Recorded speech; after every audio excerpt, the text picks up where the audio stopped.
Coming up in today's bulletin, PRC and Solomon Islands diplomatic relations described as taking the lead in China's relation with Pacific Island countries. Solomon Islands expressed disappointment over the United States' withdrawal from the Paris Climate Agreement. And Miss Pacific Islands Pageant 2025 preparations on track with the arrival of the first contestant, Miss Kiribati, today. Hello, you're watching SIBC's TV News Bulletin. I'm Eliza Kukutu. PRC and Solomon Islands diplomatic ties described as a model of mutual support and development for the Pacific region. Sharon now reports.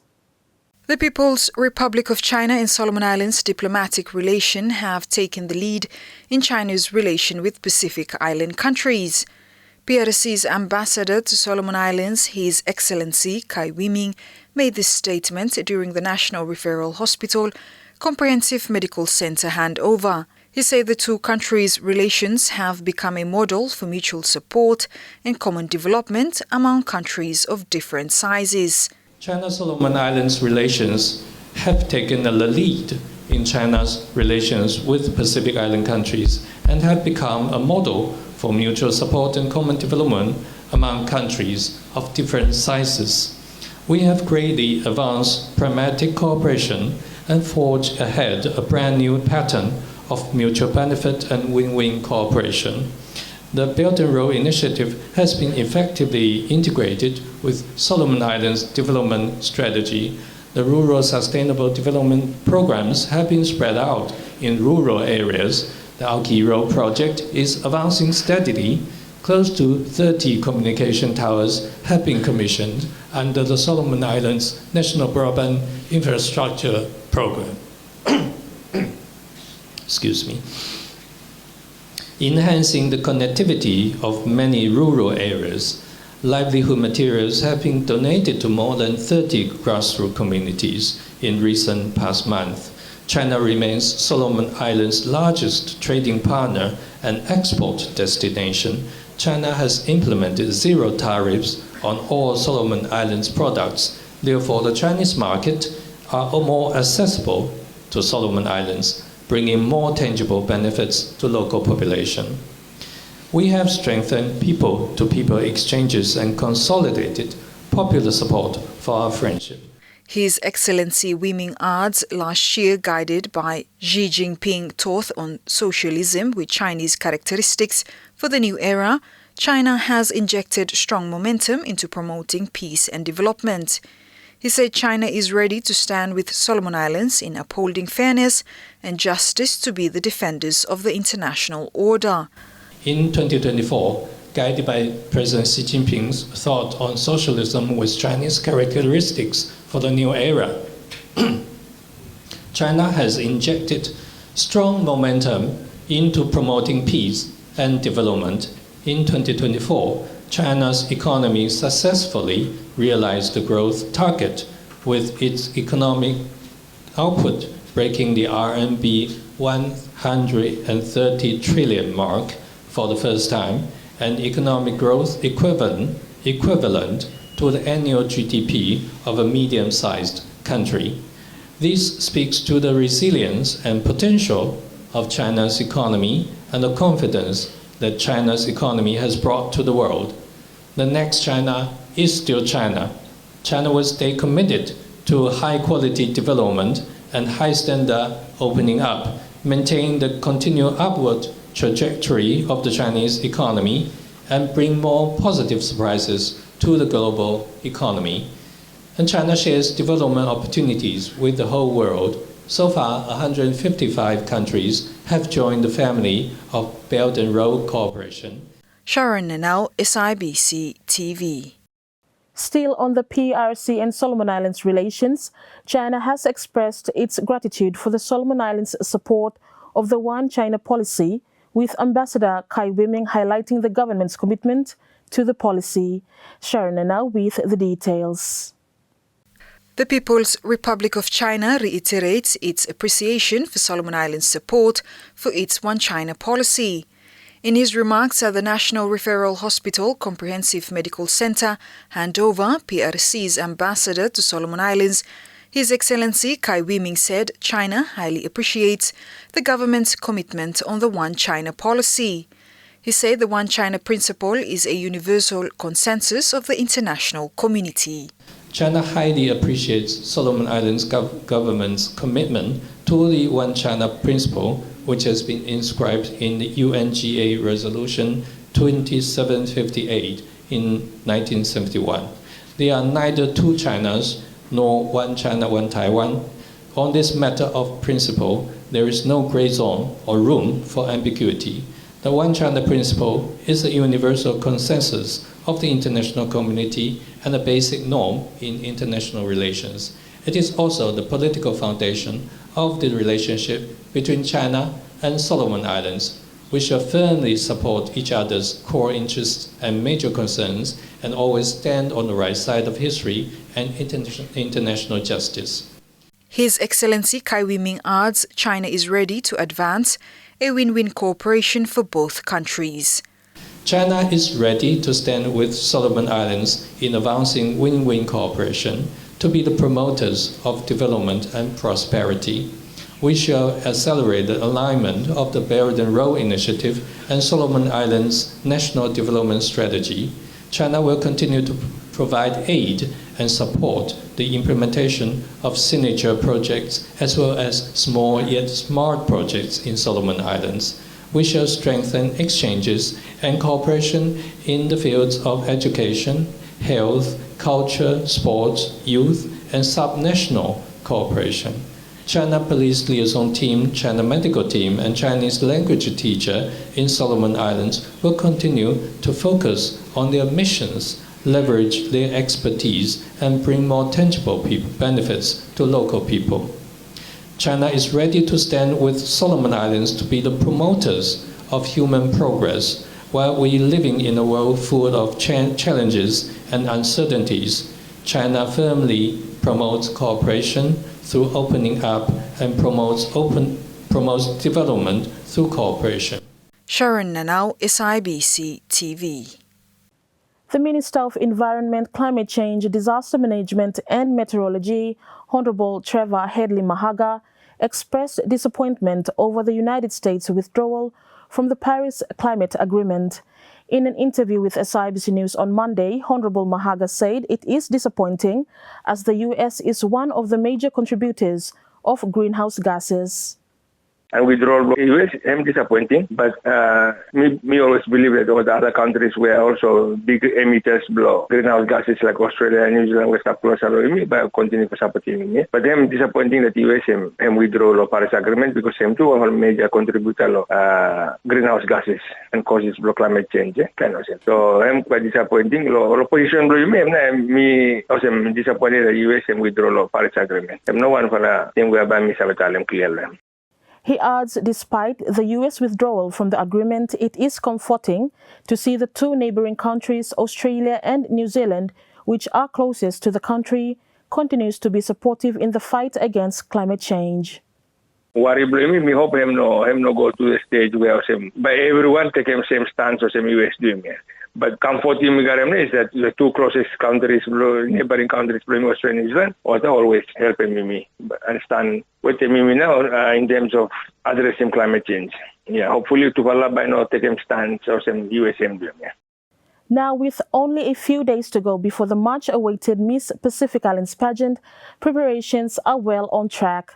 This prestigious event will be hosted in Honiara from the 1st to the 8th of February 2025. Andrema Hanua reports. With only a few days to go before the much-awaited Miss Pacific Islands pageant, preparations are well on track. This prestigious event will be hosted in Honiara from the 1st to the 8th of February 2025. The pageant's organizing committee has secured the platinum sponsorship for the event, with silver sponsorship agreements also signed this week. A meeting was also conducted recently between the committee and key airport authorities to finalize the arrival of contestants. The first contestant, Miss Kiribati, and her delegation arrived in Honiara today. Well, I think the theme in itself encompasses what we are aiming to spread out within our region. Leadership in diversity and adversity. So not only am I looking forward to promote for my culture, but I'm also looking forward to learning about other cultures and hopefully learning them as well. Aside from that, maybe the hope to address the common issues that we currently face.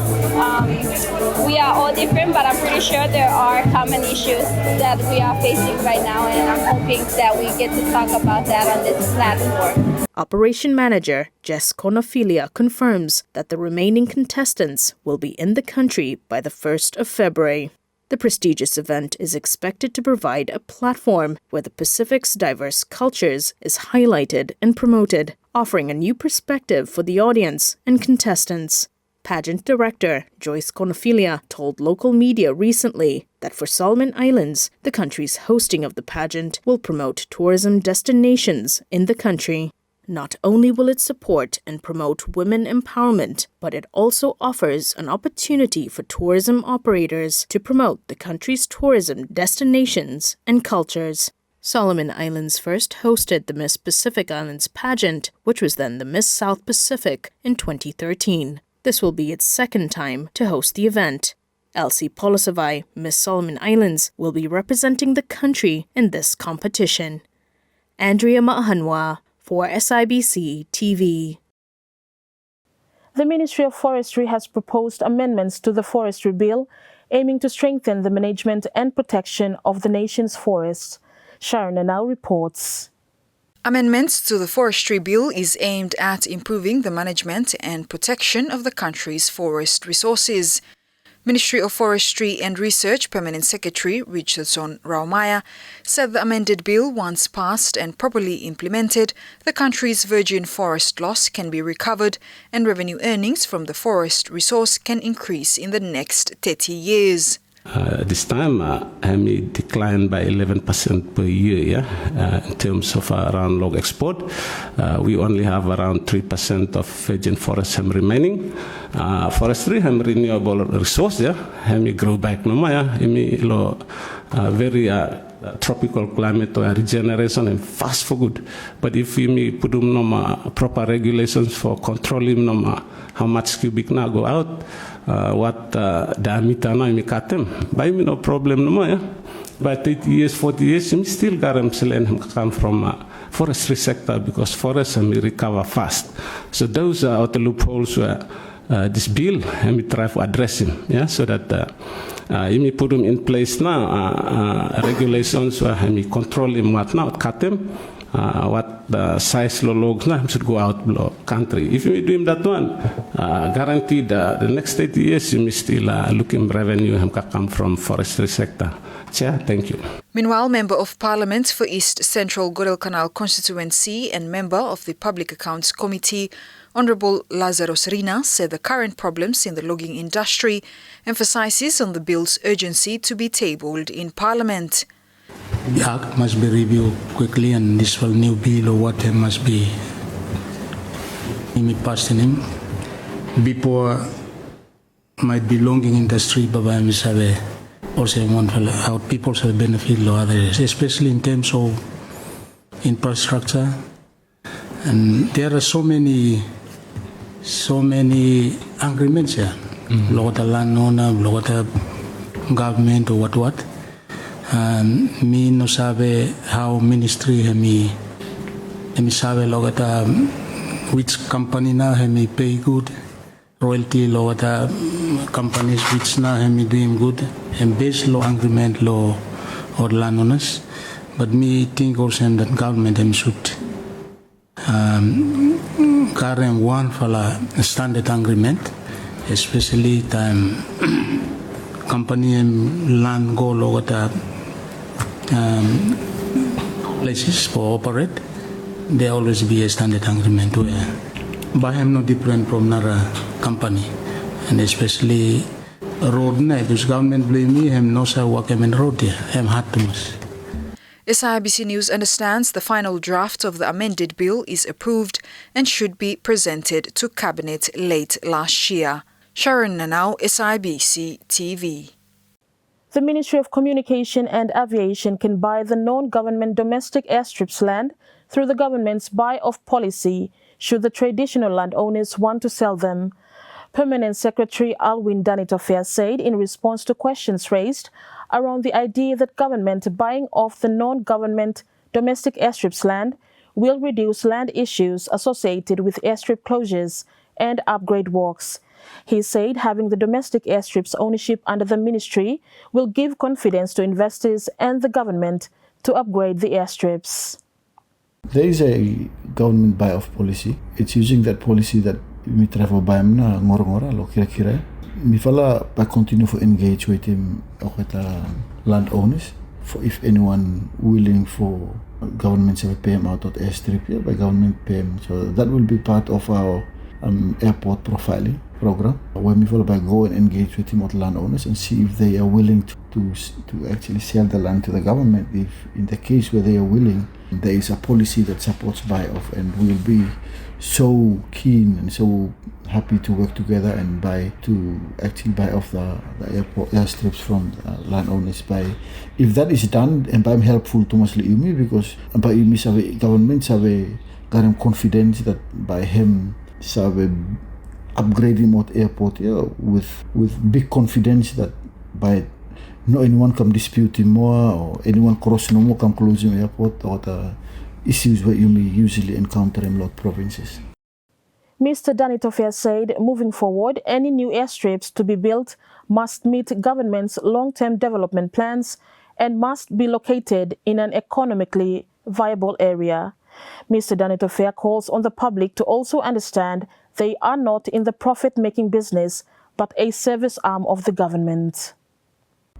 Now, instead of Batorum airstrip all about, me follow by ensure that any new airstrip by me building, he must two things. He must either align with the medium to long-term plan of the government, or he must be located in an economically viable area. Because you say wherever airstrip lo him, for plane fly go lo him must guarantee passenger. So for basing on those factors now, you may try for deciding where now you may have able for building what new airstrips. But at the end of the day, I think people need to understand one thing. The government is not a profit-making institution. You may try for delivering service here. You may not try for delivering services for Yumi lo Honiara. You may try for delivering service to people below Yumi who are residing in wherever they are in throughout the Solomon Islands. Therefore, working in partnership with the ministry, such as the Ministry of Communication and Aviation, is very important. SIBC News understands upgrading the country's domestic airstrips remains an ongoing challenge for the ministry. Now, the National Referral Hospital Management is working to finalize technical and administrative preparations for the new comprehensive medical center facility. Yan Kaukui reports. The National Referral Hospital Management is working to ensure that the new comprehensive medical center necessary technical and administrative work are resolved and ready for the facility to open its doors to the public. National Referral Hospital Chief Executive Officer Dr. George Malefuasi during the medical center handover said it may take more than 2 months before the facility can open its services to the public. He adds, in addition to the administrative task, medical workers assigned to work at the comprehensive medical center will receive in-service and in-house training at the facility over the next 3 years. He said this is needed as the medical center will offer a new specialist kind of care and services. So now it comes to the hospital staff, our colleagues overseas. We have the China medical team to start working on the services that will be provided. And we will get our bioengineers to fit in the medical equipments. We'll get our doctors and nurses in the different specialties to start working on their occupancy plan. This facility, hopefully, as we get it equipped and staff, we will let the public know when it will open. This facility was built on partnership. It will also function with our partners. SIBC News understands medical specialists from China will support the local medical staff. Yan Kaukui, SIBC TV. The Ministry of National Planning and Development Coordination reports this year the National Planning Bill will be prioritized. Permanent Secretary Dr. Melchior Mataki said the bill will provide his ministry with a legal base that provides overall guidance in their line of work. Bringing this, the National Planning Bill back again to the front burner, and it's part of our 2025 annual work plan. We're putting it because we recognize that it's very difficult for us to carry out the work that we are doing at the moment without the legal basis to provide overall guidance. There are policy documents and whatnot that are in place, but the National Planning Bill is of prime importance to bring all of this together and also maybe provide guidance to some of the challenges that we have in terms of the modalities of assistance and ensuring compliance as well. Those are the issues that we have to deal with. And now the latest in sports with Crofton Utukana. The Solomon Islands Football Federation, SIF, has announced its competition calendar for this year. SIF's competition director, Gerald Oyaka, told local media this afternoon that this year will be a busy year for football in the country. Yeah, within SIF calendar, this year another busy year for SIF. Within national leagues, OFC Championship, whereby SIF I'm hosting this year. So it's quite a very busy year start from the first quarter, Kasemlo final quarter of the year. The first one is the OFC Championships. Last year, OFC executive would approve three SIF championships by SIF I'm hosting this year. And the first one is the OFC Men's Champions League, whereby I'm hosting March number 38, Kasem number 12 April. That's the first championship. And the other one is the OFC Men's Under 16 Championship, whereby I'm hosting August 15, Kasem and August, that's the 30th of August. And the other one, the third OFC Championship, is the Futsal Men. The Futsal Men's Championship, first time I'm hosting this one, and by SIF I'm hosting September number 20, Kasem number 24. I'm only 5 days competition this one, and by me hosting Friendship Hall. So that's the 3 championships where SIF I'm hosting this year. Oyaka also stated that in addition to the regional competitions, Solomon Islands Football Federation will be hosting this year. There will be mandatory competitions as well. Besides that, SIF as a federation have to run some mandatory leagues every year. And this year, Baba, I'm running the S League. Before you may call them the Telecom S League. Now it's called the S League, the SIF League. And the SWPL, the Sorais Women's Premier League.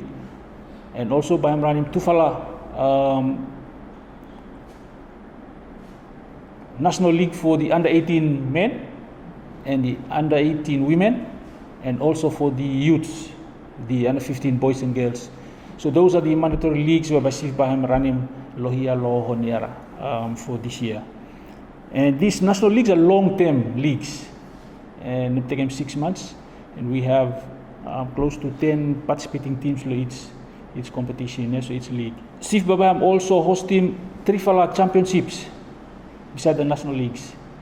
The Men's Solomon Cup, whereby I'm hosting July number 7, Kasem number 26, and the Women's Solomon Cup for the first time, whereby I'm hosting here from the 16th to the 38th November. That's the final one. The other one is the Yumi Play Under 14 Championship, whereby I'm hosting June during the school break, midterm school break. So those are 3 championships where SIF I'm hosting this year. So it's going to be a busy year for hosting all the events here, and we look forward for a good year of football here, capital and country, believe me. Meanwhile, Oyaka adds that the Federation is excited about the year ahead and hopes to grow this sport and bring more excitement to football in the country. Crofton Utukana, SIBC TV. And that's news. Follow us on sibconline.com.sb and our SIBC News Facebook page for more of our latest stories. Thanks for watching.